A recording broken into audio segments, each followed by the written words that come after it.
The Panthers have already made it be known that they're going to exercise the fifth-year option on Bryce Young's contract, but should they also be looking for a new backup quarterback for Bryce? I'll tell you how the Panthers should address the quarterback position this offseason right here on Locked On Panthers.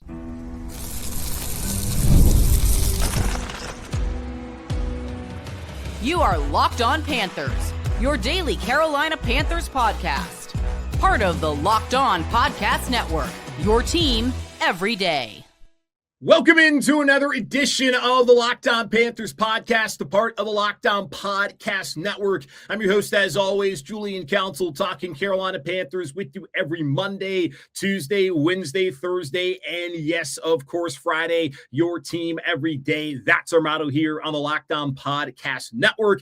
Thanks for watching the show right here on YouTube and listening wherever you listen to your favorite podcast. Today's episode of Locked On Panthers is brought to you by Game Time. Download the Game Time app, create an account, and use code Locked On for $20 off your first purchase. All right, this is what we're going to do today and over the next couple of weeks. If you've been watching the show or listening to the show the last couple of off seasons in June and July, you know that I take a look at each and every position group and even take a step back and take an overall look at the offense and the defense respectively heading into training camp, the preseason, then later on, of course, into the regular season. I thought that this year it would make a lot of sense coming off of an awesome season, quite frankly. I know it was weird at points of times. It was disappointing at points of times, but really was a fun year as Panthers won 8-9, won the division for the first time in a decade, hosted a playoff game for the first time in a decade as well.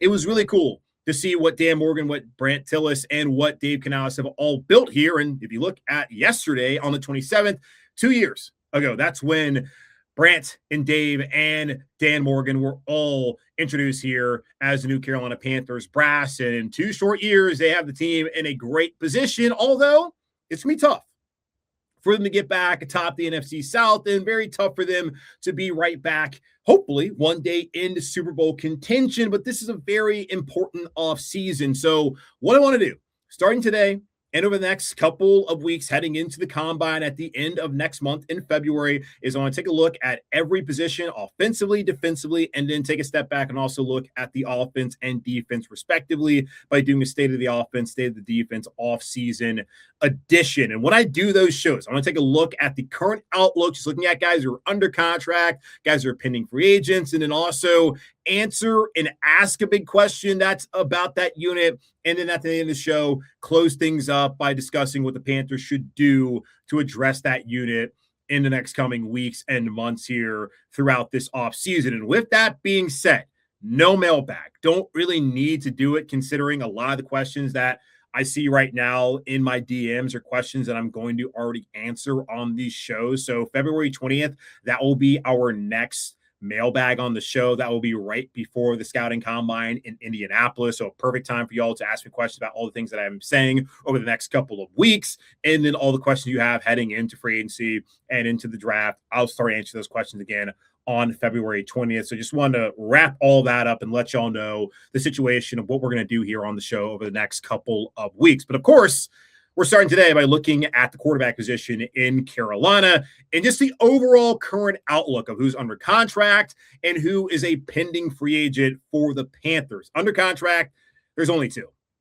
which isn't really surprising. I think all of you already knew that at this point in time, but Bryce Young, he's under contract, and so is Andy Dalton. As far as Bryce's contract situation, that was obviously a big question going into this past year as year 3 for a quarterback, in particular, a quarterback selected in the first round, is a massive year to figure out, are they worth investing that 5th-year option on, or potentially, as we've seen with some of the best in the league recently, giving a mega deal to, or do you need to see one more year and then deal with either extending them the year after that, or doing the franchise tag, or just letting them walk and starting right back over? Fortunately for Carolina, Bryce showed plenty this past year that led them to make the decision 2 weeks ago to exercise 5th-year option on his first-round contract. And it has not happened yet. That's not something they have to do officially until the beginning of May. But Dan Morgan made it be known 2 weeks ago when he had his end-of-season press conference that, yeah, Bryce is our guy.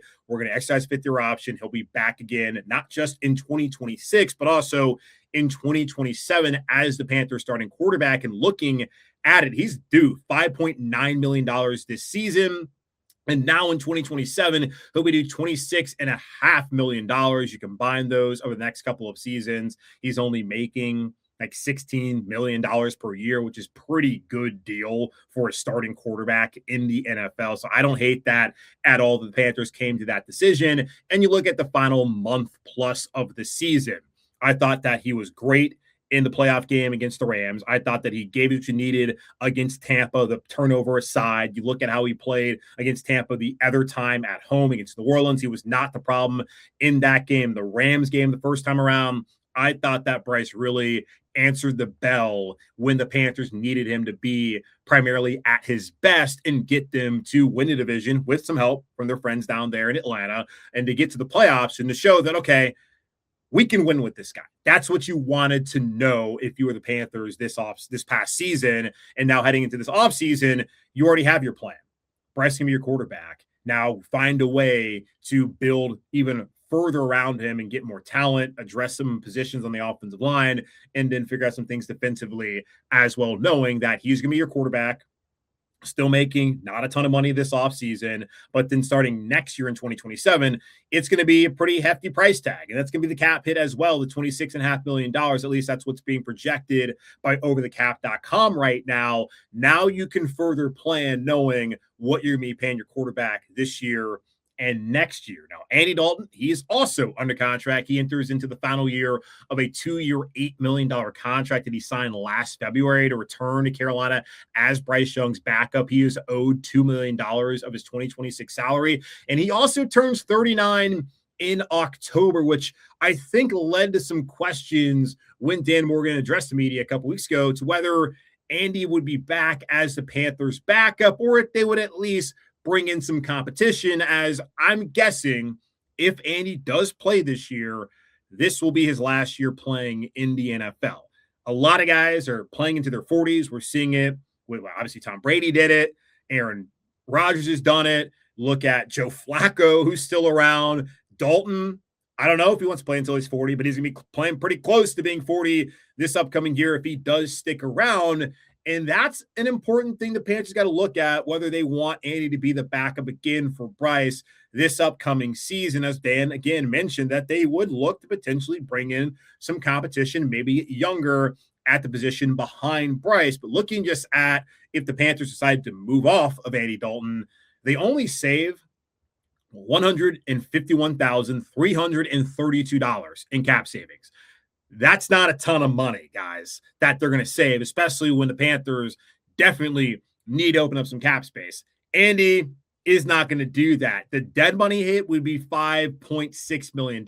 So it appears that Andy Dalton is going to be back on the roster as the Panthers' backup quarterback. Now, things could change a little bit if he does decide to retire. I haven't gotten any sort of indication that's what he wants to do, but that's just where things stand cap-wise and contractually when looking at Andy and also looking at Bryce. As far as free agents that are pending, there's only one. That's Mike White, who was on the practice squad, and he is not going to be back next year. The Panthers have only kept really 2 quarterbacks on the active roster. There was about a week, maybe 2 this past season where they had 3 guys up, and that was primarily due to Bryce Young being injured after that Jets game. They wanted to have some cover, and they never really went to that third guy because it's an emergency third quarterback.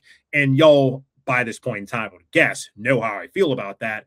It's a waste of a roster spot because you never want to see that guy play, but it also makes this less of an attractive spot for a third quarterback, knowing that they're not going to get an opportunity to play. Because I did ask Mike White during locker room cleanout day, what's it like being the third quarterback? And he said, quite frankly, it sucks, which, yeah, I get it, man. And he said, especially when you don't get to dress out on game day, when you're just there hanging out in sweats on the sideline, like it's obviously cool to be on an NFL sideline, be a part of a roster, be a part of a team. But also, man, I can't even put on a uniform. Can't even like have the hopes of maybe I'll get my shot to go out there and show y'all what I can do. So I don't know how attractive it will be a spot for Carolina to go get somebody in free agency. Like they'll have to bring in somebody eventually. But Mike also did let me know that he thought that he would try to catch on wherever Robert Saleh, the former head coach in New York, where he did start for the Jets when they benched Zach Wilson a couple of years ago, or Mike LaFleur, who was the offensive coordinator at that point in time. If those guys ended up getting a head coaching job, he potentially could go with them. Robert Saleh has since signed on for whatever reason to go be the head coach down in Tennessee for the Titans. An awful decision, in my opinion, but irrelevant to this conversation as far as the Panthers quarterback position. Well, I guess not irrelevant because Mike White could go follow him and be Cam Ward's backup. And in Mike LaFleur, it doesn't appear that he's even a candidate anymore for the job out there in Las Vegas with the Raiders. So if he does get that job, that could be another spot, but I would not expect Mike White to be back in Carolina. He did not give me any indication that he wanted to be back, especially knowing that he's not going to get a jersey on game day, which in my opinion is fine because why waste a roster spot on somebody you hope never plays? That's the current outlook of the quarterback position heading into this offseason. But the big question I have is, and I've already alluded to it, Dan Morgan even alluded to it a couple weeks ago, will the Panthers bring in competition for Andy Dalton and potentially upgrade at backup quarterback? We'll talk about that here in just a moment on Locked on Panthers. Hey, it's Matt Derry from the Locked On Lions podcast. The people I love depend on me. If I'm gone, the financial responsibilities don't disappear. I didn't want my family figuring things out during the hardest moment of their lives. That's why I knew only one place to go. I chose life insurance through my friends at Ethos. Ethos makes getting life insurance fast and easy, 100% online. You can get a quote in seconds, apply in minutes, and get same-day coverage. There's no medical exam. You just answer a few simple health questions. You can get up to $3 million in coverage. Some policies are as low as $30 a month. I love the folks at Ethos. Protect your family with life insurance from Ethos now by going to ethos.com/LockedOnNFL. In as little as 10 minutes, you can get the free quote and up to $3 million in coverage at ethos.com/LockedOnNFL. That is ethos.com/LockedOnNFL. Ethos.com/LockedOnNFL. Application times and rates may vary. There's nothing like being in an NBA arena, the crowd, the energy, the moment. Getting tickets, though, that part hasn't always been so simple. That's why Game Time has become the go-to app for scoring tickets fast without the hassle. It puts the advantage back where it belongs with the fans. I pulled up the Game Time app, picked an upcoming NBA game, and had tickets locked in within minutes.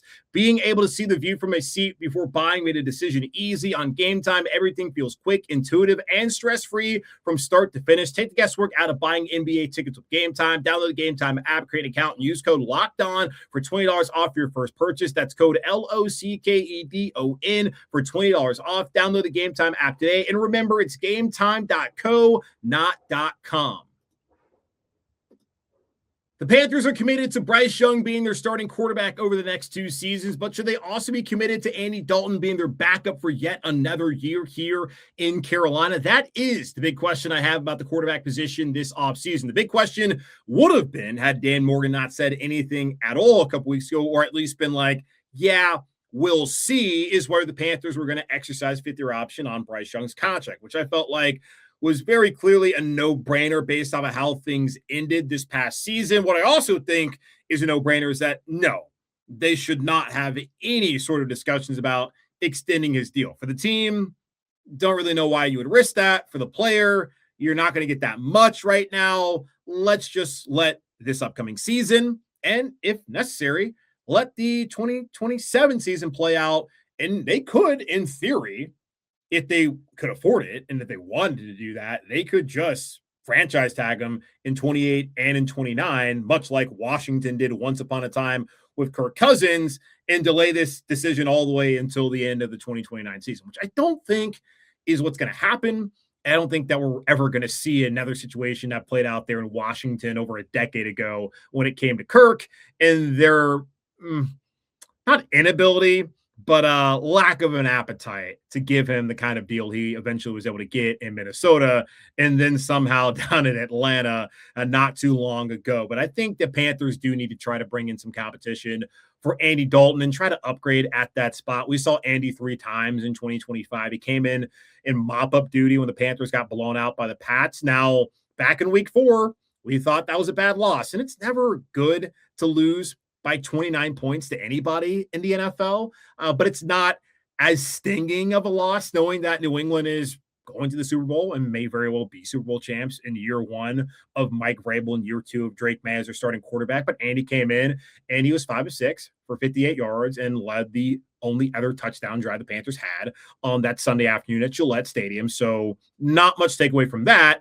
The Jets game, though, he did have to come in because Bryce Young was injured. He injured his ankle late in the third quarter. Andy came in to finish the game there in the fourth quarter, was 4 for 7 for 60 yards, had a deep ball to Xavier Legette that was able to ice that win for Carolina on the road, getting 3 straight wins there by beating the Jets inside MetLife Stadium. And with Bryce being injured, he was not able to start the next week at home against Buffalo, and it did not go well as he was 16 of 24 for 175 yards, an interception, and 2 fumbles against the Bills in a game that it looked like it was Ralph Wilson Stadium or Highmark Stadium South that afternoon inside Bank of America Stadium. Andy was dreadful in that game. He did break his thumb early on, but whatever. You looked at him, he did not move well. Made you really question, is this the best option for Carolina at backup quarterback? And I even asked Andy after the game if it was even harder for him to go out and play the way that he did because he barely gets his opportunities. And yeah, he was like, yeah, man, he looked pretty depressed after that game. So yeah, the outings that he had last year, the Pats game, can't take anything from it. The Jets game, he did have a key throw in that. The Bills game was a disaster. That is the Bills, though. So, like, he's playing against the Pats second string, so that's third string. He's playing against the Jets, who stink. And then the one time he actually had to play against a team that was trying to win a game, he was awful. So the Panthers, they didn't really have a lot of other options last year. They had Jack Plummer during the preseason. Of course, he was cut, which made a lot of sense. Bryce Perkins came in for that final couple of days as Andy was banged up at the end of preseason, and he never got an opportunity other than, I think, a drive or two. Hendon Hooker, who was the backup that day against Buffalo, I don't know why they didn't give him a chance. Just go out there, especially knowing that Andy has a banged up thumb. It's broken. I don't think they knew in the game it was broken, but it was broken. And your quarterback, there was doubt of whether Bryce was going to be able to play the next week. Why would you not have Andy come out the game in the event that he had to play the week after in Green Bay, which he still was active that week? I don't know whether he would have actually been able to actually go out there and do anything. That was just a weird situation with Hendon Hooker, and then Mike White, of course, on the roster as well. But none of those guys were ever considered as a true option to go out there and play. Now, just looking at how they could address the backup quarterback competition if they want to have a competition this offseason, just looking at veteran options in the NFL right now, there's not a lot of guys that have ties to the staff, whether it be Dave Canales from his time spent largely in Seattle that 1 year in Tampa, or you look at Brad Idzik, who spent a ton of time in Seattle as well, that 1 year with Dave in Tampa, now been here in Carolina. Then Will Harriger, he spent a lot of time in Seattle. He's also been down in Jacksonville. He's been in Dallas as well. The one guy who very clearly would be a fit with this staff just because of his roots would be Russell Wilson. Now, Russ is also up there in age at 38. So does that make a lot of sense for Carolina to go bring in Russell Wilson? And I don't know what his expectations are at this point in time. He got a chance to go up to New York to start for a little bit. They went to Jackson Dart in week 3. And that was the last we really saw of Russ. He started a year prior to that in Pittsburgh when they went to him midseason instead of Justin Fields. I think his time in the NFL as a starter should be over. Does he want to keep playing? Does he want to go back somewhere else where he's at least going to be? And I'm not trying to sit here and say the Panthers won't be a winning team next year, but does he want to go somewhere where he could like chase a Super Bowl ring as a backup?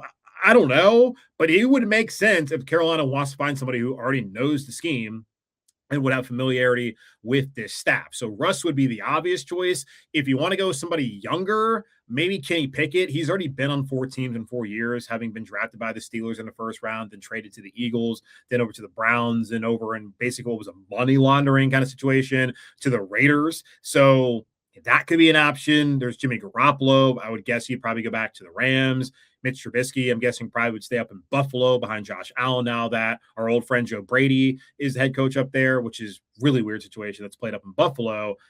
I don't really love the veteran options, and if they're going to get one, I guess Russ would be the answer, but it's not like Russ is young, and wouldn't the plan be to try to get a little bit younger at that position? So you look at the draft, there could also be options there.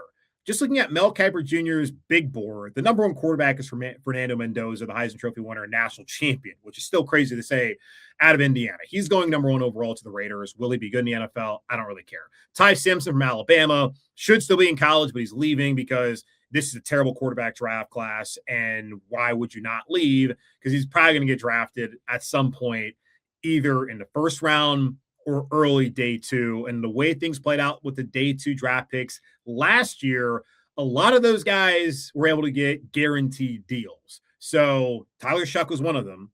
I'm guessing Ty Simpson, at the very least, is a second round draft pick, gets a guaranteed deal, and he'll get an opportunity to potentially be a starter for somebody at some point in time in the NFL. The rest of these guys, I think, will be career backups. Trinidad Chambliss from Ole Miss is his number 3 quarterback. Chambliss right now is looking for a temporary restraining order to keep playing college football. These guys are fighting the hell out of not being adults and playing in the NFL. It's like weird as hell. And you can make more money in college. You look at some of the guys like Brendan Sorsby at Texas Tech. He's going to be making a ton of money. And down in Louisiana, I've mentioned this a couple of times on the show, Sam Levitt at LSU will make more money playing as a starting quarterback at LSU than Tyler Shuck is going to make next year in the NFL as a starting quarterback. That's just how insane the whole college NIL, let's put that in quotes because it's not NIL. No one knows how Sam Levitt is to where he should be making that much money. But that's where the whole college situation is monetarily, where a lot of these guys would rather stay in school, which I get it. If you're a big man on campus, you're an SEC quarterback, why would you not want to stay in college? But other guys like Ty Simpson are like, nah, I'm going to go to the NFL and start my clock and try to make where the real money is and be a professional. So, yeah, Chambliss, I wouldn't look at him as an option anyways. Drew Aller from Penn State, I don't think he's any good. And this is the problem with this quarterback class. I don't think any of these guys can really play. Like Carson Beck, you look at Miami last Monday night, if Beck was a better player, I think they can win that game. I don't like Carson Beck, and it's about the player, not the personality. Garrett Nussmeier, I do think, can sling it. Last season, he was dealing with like an oblique injury. He had like some tendonitis in his knee as well, so that could be a little bit of concern. His dad is the OC down there in New Orleans. I do think that Nussmeier would actually be a viable pick for somebody for Carolina, especially as a backup there if he's around day 3. Diego Pavia apparently is 5'9". I'm good. I love the story up until the Heisman Trophy ceremony where he was just a complete a-hole later that night. I'm good on him. Cade Klubnik is quite possibly the worst quarterback in this draft. I don't even know how he's draftable at this point in time. Sawyer Robertson from Baylor can sling it. I would be interested in him. Taylor Green from Arkansas also would be interested. And then Luke Altmaier from Illinois. He's not listed on here. That would be another guy I wouldn't mind Carolina looking at. So just look at the draft options. I think those outside of Russell Wilson, and if they want to go Kenny Pickett, would maybe make the most sense trying to develop somebody. So how should the Panthers handle the offseason at quarterback? I'll tell you right here in just a moment on Locked On Panthers. It's the last call for football on FanDuel. One final Sunday, one last kickoff, the final chance to get in on the action before the NFL season officially comes to a close. This is Super Bowl 60, and FanDuel is making sure you're right in the middle of it with a special offer just in time for the biggest game of the year. Whether you're backing the favorite or riding with the underdog or building one last same-game parlay, this is the game everyone's been waiting for. This is where predictions turn into plays, stats turn into storylines, and every snap feels bigger. It's the perfect way to cap off the season and make Super Bowl even more exciting from kickoff to the final whistle. If you're a new customer, bet just $5 and get $200 in bonus bets if you win. Make it count, because after the Super Bowl, the season is over. Last call for football on FanDuel, an official sportsbook partner of Super Bowl 60. Visit FanDuel.com to get started. So how should the Panthers handle the quarterback position this offseason? Well, one of them has already basically been checked off. That is exercising the 5th-year option on Bryce Young's rookie deal. Dan Morgan told us 2 weeks ago they're going to do that, and they have until, I think, sometime early in May to make that decision official. And I'm guessing they're going to do that when that time comes, considering they told us they would. So there's really no rush to do it. It's going to happen. So that's probably checking off the biggest box you had at quarterback this offseason. The other one is the backup situation.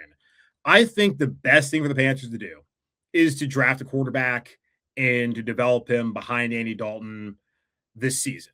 Now, the thing about that becomes tricky is that this is a team that has not wanted to stash 3 quarterbacks on the active roster. They've only had maybe 2-3 weeks the last 2 years of this regime where they've had 3 quarterbacks on the active roster. And again, my position is that is a waste of a roster spot because it's not like it's a Joe Webb. It's not like a Taysom Hill where that guy's going to be able to help you out offensively as a gadget player or play special teams. If they're the holder, maybe there's a benefit to that. But other than that, like these guys aren't holding in college anymore. So what would be the point other than you need to try to develop somebody behind your quarterback? And the guy you have right now in Dalton is up there in age, and there needs to be some sort of contingency plan. Now, they could, of course, wait until next offseason in 2027 to address it.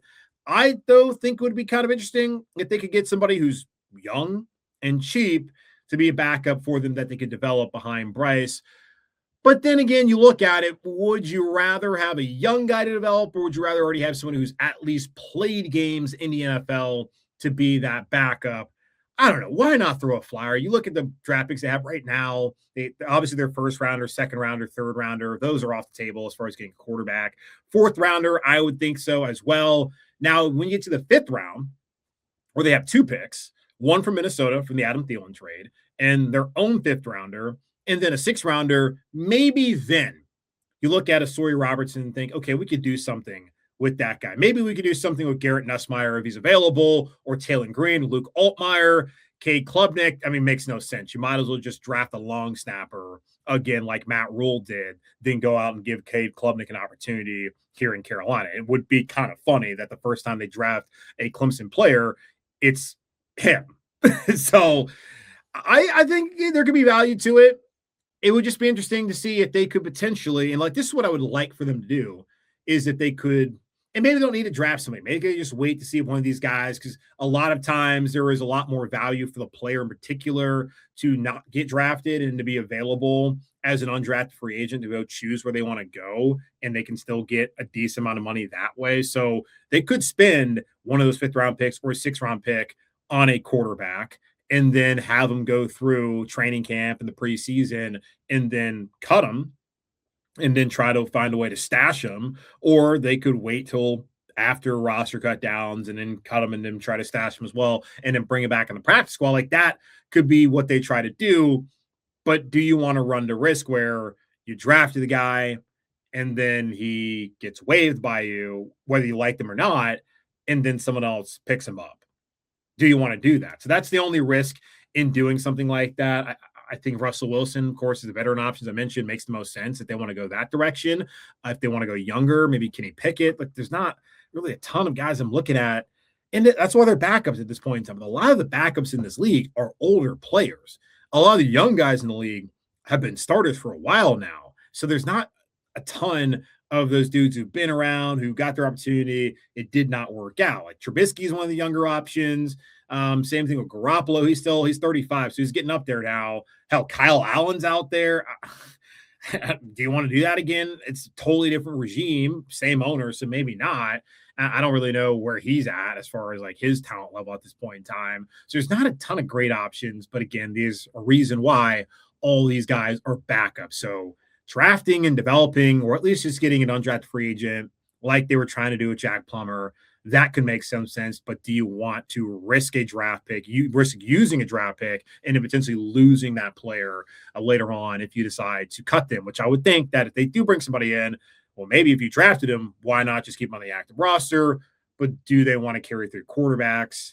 That is just one of the things that makes it a little bit more tricky for Carolina as far as how they're going to address potentially a backup quarterback option behind Bryce Young that could be developed and maybe compete with Andy Dalton this upcoming offseason. So we'll see how all that plays out. But that's going to wrap up this edition of the Locked On Panthers podcast, part of Locked On Podcast Network, hosted by yours truly, Julian Council. Again, y'all, subscribe or follow the show free over on YouTube or wherever you listen to your favorite podcast. You can always hit me up on Twitter or on Blue Sky at Julian Council. If any questions that you have, the mailbag will be on hiatus until February 20th at the earliest. So either way, you can at me, DM me if you have any questions. I can get to those whenever I have a chance. But in the meantime, be safe, be happy, be whole. As always, keep pounding. And I'll be back tomorrow as we'll take a look at the running back position as the Panthers head into the offseason here on Wednesday, Thursday, whatever day it is on Locked On Panthers.